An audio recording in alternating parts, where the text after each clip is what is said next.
Í næstu þáttum af mat og menningu ætlum við að taka beyguna svolítið út af þjóðvegi 1 og kynnast landinu í gegnum munnin. Ég og tæknimennirnir Stefán og Sindri settum græðnar í jeppann, fundum sólgleraugun og lögðum í hann.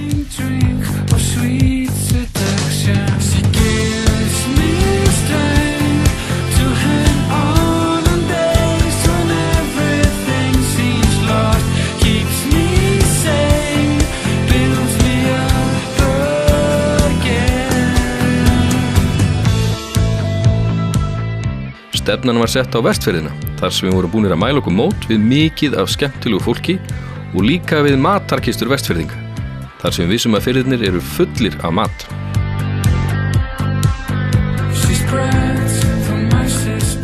En við ætlum að byrja á Sauðárkrók. Við ætlum að hitta hann Árna Hafstað, bruggara og bónda með meiru og hann Jón Daniel matreiðslumeistara. Þeir tveir eru búnir að fanga það besta sem að Skagafjörður hefur upp á að bjóða í mat og drykk. Skulum fara og kíkja á strákana.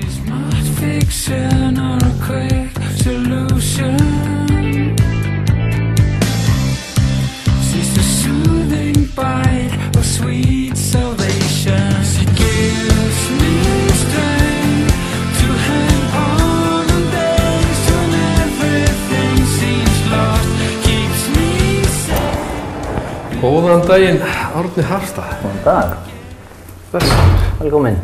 Þannig að við einhverjum að keyra hérna út Skagafjörðin, þannig að maður kemur á Sauðárkrók. Já. Í svona fallegu veðri eins og í dag. En þá vinnulega hefur ferð tilbaka eftir og ég átti hérna sveitabænum sem ég bý á. Já, í Útvík. Já. Þar ert í Stórræðum. Ég var að plata þig bara í miðjum heiðskap, eða ekki? Jú, það er komið þurrkur. Það hefur ekki verið núna fyrir í gær og allt úr sér sprottið og nú liggur á að bjarga þessu. Koma þessu inn? Já. En þú ert nú með nokkrar kýr, mjólkandi. Já, eitthvað 60 kýr. 60 kýr og kálfa til þess að halda keðjunni gangandi. Já, eitthvað álíka marga kálfa, já. En það er nú ekki það einu sem þú ert aðhafast. Ég þefaði það uppi af vinum mínum, meðal annars Stefáni Vindatökumanni sem er nú hérna ættaður, að þú ert líka að standa í bruggi. Já, það ger ég, já. Og hvað ertu búin að vera að brugga lengi? 3 ár, rétt rúm. Seldi fyrsta bjórinn 1. júní fyrir rúmum 3 árum og ég hef reyndar ekki bruggað mjög mikið sjálfur á þessum tíma. Ég hef verið að skipta mér af og ég hef nú drukkið töluvert sjálfur en ég er með bruggara í fullu starfi sem er reyndar núna staddur í Bandaríkjunum að klára sitt nám og er að fara að brugga í Kaliforníu á brugghúsi sem heitir Firestone Walker og svo mörgum þykir verið svona í fínni kantinum. Já, er það Jói bruggari? Jói Grugg, já. Þú var búin að heyra sögur. Já, það er margar sögur. Mikill snillingur. Hann er töluvert snillingur. Og hvað þið komin með margar tegundir núna undir í framleiðslu? Við framleiðum 5 svona fast. Eigum alltaf, eða þykjumst alltaf eiga 5 tegundir. Það reyndar ekki alltaf sem að það er til, og þar fyrir utan bruggum við svo árstíðabundnu bjórana, jóla og þorra og páska. Og síðan erum við alltaf með eitthvað í gangi sem að við köllum gestabjór á mikrobar.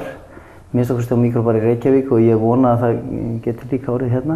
Þið eru líka með, þetta er nýr bar hérna á Sauðárkrók. Já. Mikrobar. Já. En þið eru búin að vera í Reykjavík núna í einhver tíma? Í rúm 2 ár, opnuðum 1. júní. Þetta er greinilega heilagur dagur fyrir okkur. 1. júní fyrir 2 árum þá opnuðum við mikrobar í Reykjavík. Við heldum upp á afmæli systur minnar sem afmælið þann dag. Og kunna Reykvíkingar að meta skagfirskan öl?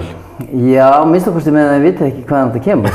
En jú, þeir taka mjög vel á móti þessu, bæði þeim skagfirska og öðrum. En í byrjun þá var nú þetta hvatinn að opnun þess bars var sá að það var nánast ómögulegt að komast að á öðrum öldurhúsum með kranabjór. Og þá endaði með því að ég ákvað bara að opna minn eigin bar. En vildi ekki hafa þetta sem gæðingsbar eingöngu, heldur reyna að gera eitthvað meira úr þessu. Þannig að það eru sem sagt öll litlu brugghúsin á krana svona oftast nær. og að auki erum við með einar tæplega 200 tegundir af bjórum í hillunum í gleri. Skagafjörður og hérna Sauðárkrókur og umhverfi hafa upp á gríðarlega mikið að bjóða. Já, Í bæði hérna út í eyjarnar og allt kring. Sko sérstaklega núna í seinni tíð þá hefur þetta verið, finnst mér alveg mjög frambærilegt fyrir túrista að heimsækja svæðið. Það ekki bara náttúra og það sem hún hefur upp á að bjóða og hérna hafgólan. En það eru eyjaferðirnar til dæmis, Drangeyjaferðir sem eru orðnar reglulegar, menn geta bara treyst í að það farið. Og kajak eða flúðasiglingar eru sterkar og svo náttúrulega þessar hestalegur og þetta svona kannski það helsta og síðan eru þessir þekktu staðir eins og hólar og Vesturfarasetrið á Hofsósi og það ýmislegt við að vera og síðan getur maður þá í lok dags slakað á til dæmis mikróbar. Við vorum eiginlega búin að mæla okkur mót við vertinn á nýja veitingastaðnum Drangey. Já. Og við ætluðum að brjóta hér reglur og hefðir og fá hann og mat hennars til þess að setjast með okkur hérna í smá stund. Já. Ef að hóa í kallinn og aðtöga hvort að hann sé tilbúinn. Mér finnst það vel til fundið, svona það komin svolítið fram í matlatíman. Sjáum hvort hann ekki mættur.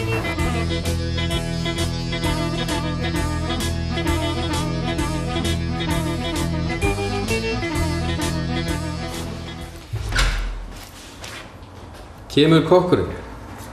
Það leitir ekki? Góðan daginn. Já, drengur minn góður. Hvað ertu komin með í skálarnar? Ég er svona með eitt og annað svona úr skagfirsku matarkistunni og tengjum þetta náttúrulega Drangey sem allra mest. Já. Hérna er með svartfuglsegg, svona linsoðið svartfuglsegg og höfum með í plokkfisk úr reyktri ýsu og svona rúgbrauðs krömbúl með. Og svo er ég með nývetan sjóbirting, svona hæg eldaðan. Þetta eru forréttir hjá okkur hvort að gera. Heldur við náum að skæla eitthvað í glasi og árna með þessu? Já, ég efast ekki það. Það er ekki erfitt að ná okkur í glasi og horn. Það ekki bara venjulega hjá þér, já. Ég hef ekki reynað að para þetta eitthvað við þennan mat. Er það ekki? Ég var aðeins að hugsa þegar þú nefndir hvað þetta gæti verið, en þetta gæti verið til dæmis hveitibjórinn eða státinn. En mér langar samt til þess að bara leyfa ykkur að koma að staði hvað hentar best og tek bara svona smakkbakka einn af hverju. Ok. Já. Veitingastaðurinn Drangey. Já. Það bara sumaropnun. Sumaropnun, já. Nýr staður. Spánýtt. Gamalt nafn. Já, gamalt nafn, nýr staður. Og þið eru staðsettir hvar í bænum? Í heimavistinni í Fjölbrautaskólanum. Það rekum mötuneyti þar yfir veturinn og svo rekum við þennan veitingastað Drangey á sumar, eða byrjuðum á því núna og ætlum helst að gera það næstu sumur. Heimamenn segja mér að þú sért að taka matinn úr héraði og knúsa hann allverulega, eins og maður segir. Já, það er svona það sem við reynum að gera, nota þetta svona grunnhráefni úr þessu nærumhverfi okkar. Það er þessi þetta hef ég aldrei smakað. Ég er nú búinn að borða ansi margt og er að leitast eftir þessum skrýtnu hlutum sem ég sjáum aldrei. Já. En einhver hluti vegna það hef ég aldrei. Þú hefur aldrei borðað svartfuglsegg? Svartfuglsegg. Ok. Það er stórt, það er stærra. Já. Og það er fínt að taka plokkfiskinn með til að fá saltbragðið í það líka Já, það er heldur stærra. Og Flottur reykurinn í plokkfiskunum. Í plokkfiskunum, já.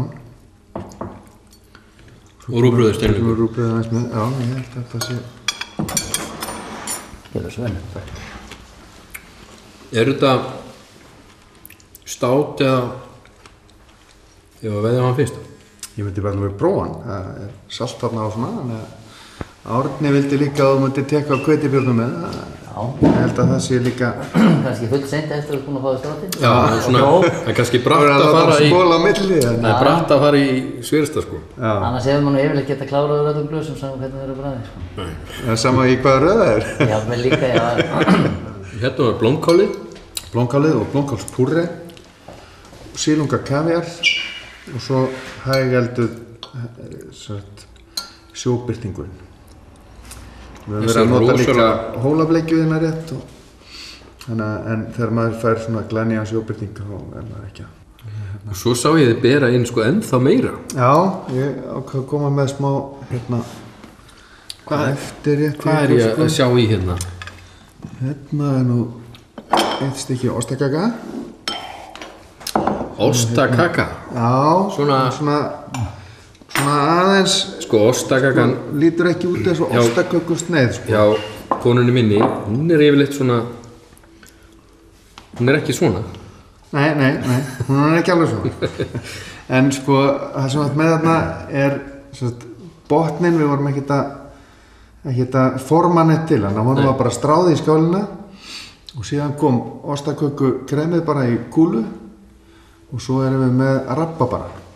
Og það er náttúrulega eitt af þessu hráefni sem við erum að nota allt og lítið. Já. Og við gerum úr því sorbet, sem þetta ís, og sykursauðan rabarbara og erum með rabarbara síróp. Þannig að þetta er svona, og sem sagt, ostakremið með hvítu súkkulaði. Þannig að það er vel sætt og svo á hérna rabarbarinn að koma svona og fríska þetta upp. Spennandi. Þannig að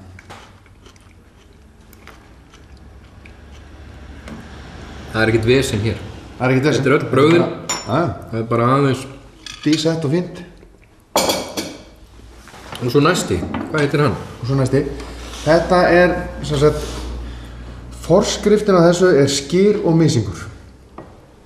Og hérna, en þið náttúrulega, þú sér náttúrulega rosalega lítið að skyr og misinga þannig að... En, sem sagt, þetta er bara skyr, hrært skyr, örlítið sætt.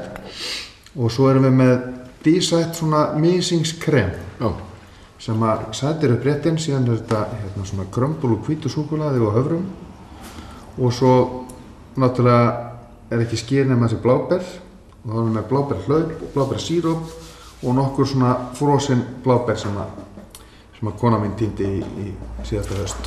Svakalega litríkt og svakalega fallegt. Já, og fjólutnum náttúrulega, það er vaksan og kervill. Ég ætla að hérna... Svona það sem að vexa í görðanum hjá mér. Ég ætla að láta vaða. Ég er búinn að sirka út núna hvernig ég ætla að fara að þessu öllu saman. Ok. Áður en við höldum áfram ferðalaginu, strákarnir. Já. Strákar, ég ætla fyrirfram að þakka ykkur kærlega fyrir að taka á móti mér á krókinn. Og ég mun hér eftir segja öllum að stoppa við. Því að hér er greinilega margs að njóta. Takk ykkur kærlega. Takk sem þess.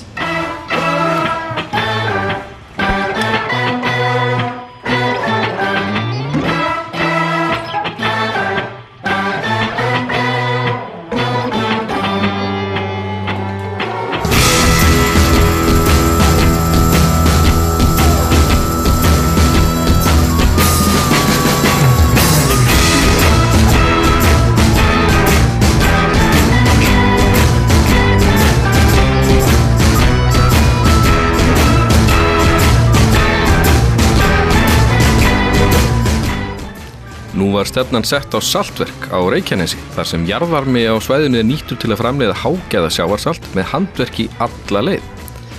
Hreint Norður-Íshafið, umhverfisvæn hægsuða og einstæð aðferð saltverks gerir þeirra salt öðruvísi en annað salt.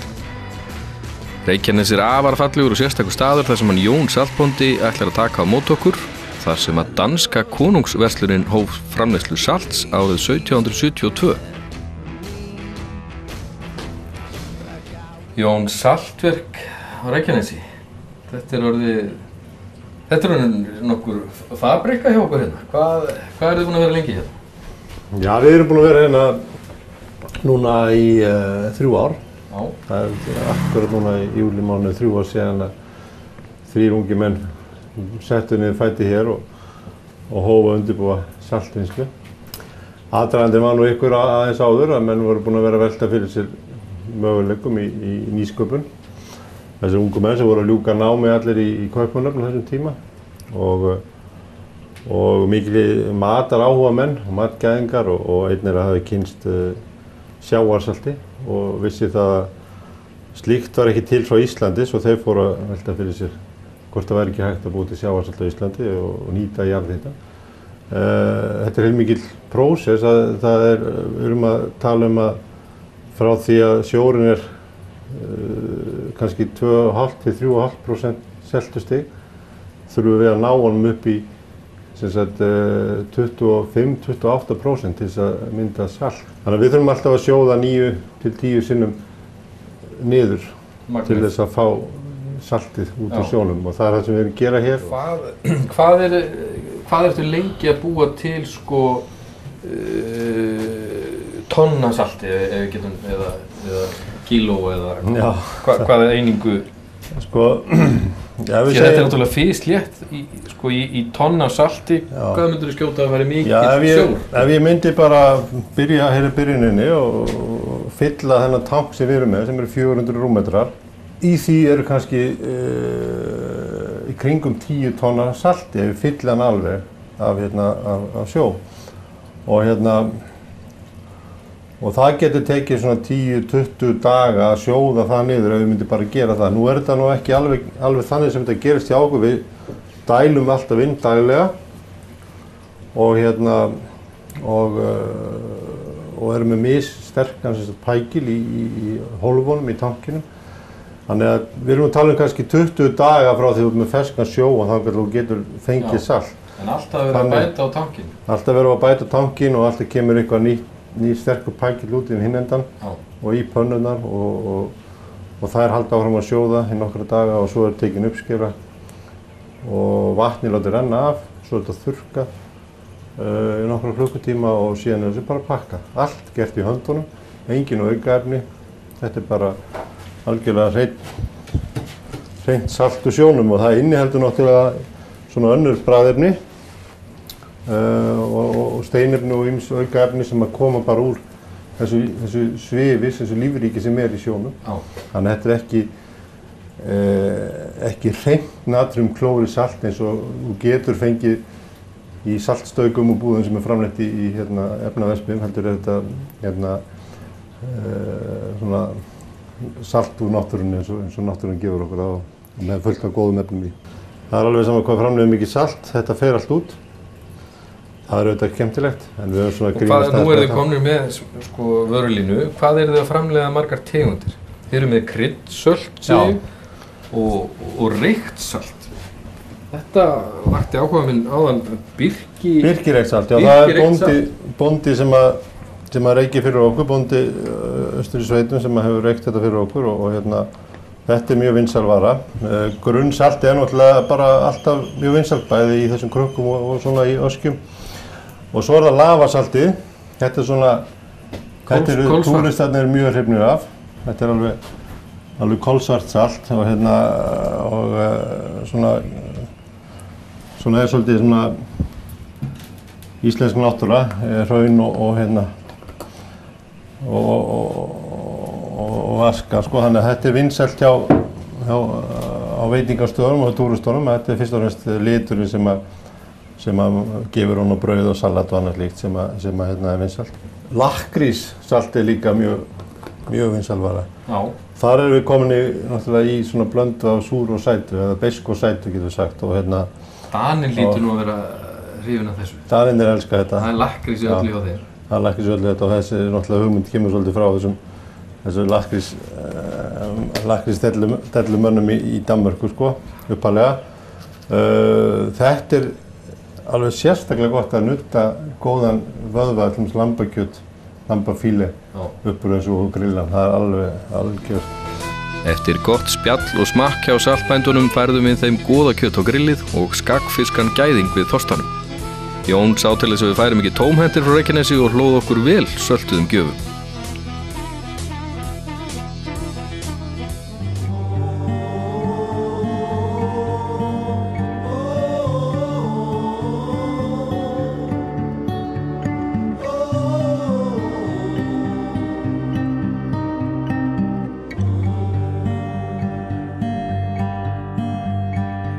hring ég þennan dimma dag sem aðrir. Eftir skemmtilegt og langt ferðalag voru við komnir að náttstað til hans Guðmundar Helgasonar staðarhaldara á Núpi í Dýrafirði. En þar hafa þeir bræður Guðmundur og Sigurður ráðið ríkjum í nokkur ár ásamt því að reka veitingastaðinn Edinborg á Ísafirði. En þar einnig upplýsingamiðstöð og menningarhús þeirra Ísfirðinga. En áður en haldið var í Koju blötuði Gumma í smá spjall í Skrúði, elsta skrúðgarð Íslendinga, þar sem kennir auðvitað ýmissa og margra grasa.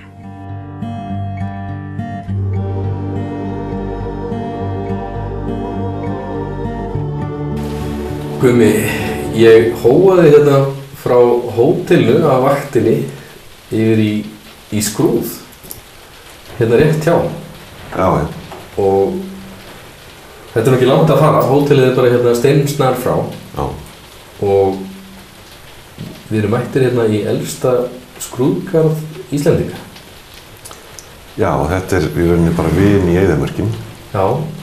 Allir aðrir garðar bera nafn sitt af þessum. Þessi garður er reistur og verður til fyrir tilstilli Sigtryggsrakkurs. Já, séra Sigtryggs sem kom hér sem prestur á norðan. Og stofnaði þennan garð bara fljótlega eftir hann kemur. Þetta aldamótin 1900? Já, rétt eftir þau, 1909. Já.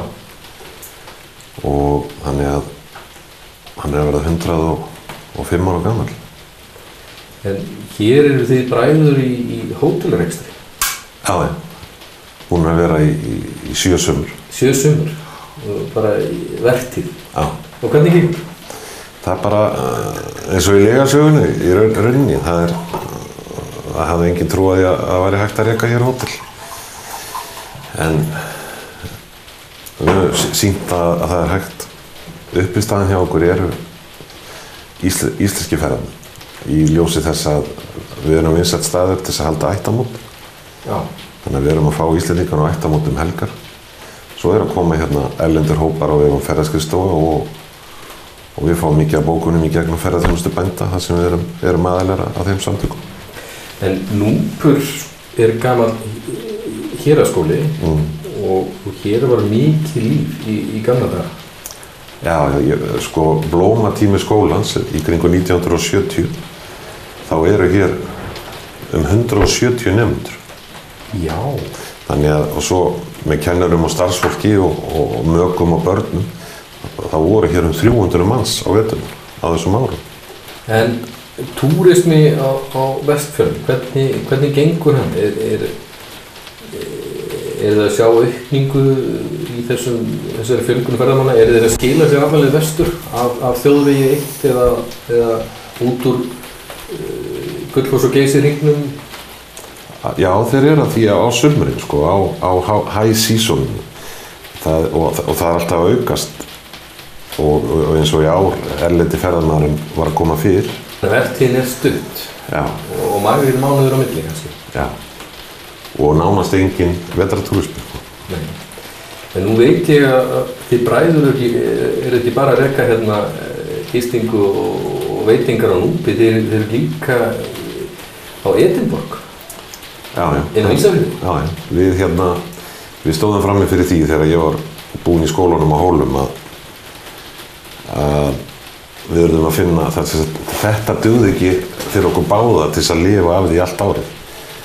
Þessi sumarrekstur hér, þannig að við fundum þarna tækifæri í Edinborg og stukkum á það og það í rauninni vinnan okkar allt árið. Hvernig er það að gera sig? Þetta er menningarhús Ísfirðinga? Já, þetta er hof okkar Ísfirðinga. Þetta er hof okkar Ísfirðinga.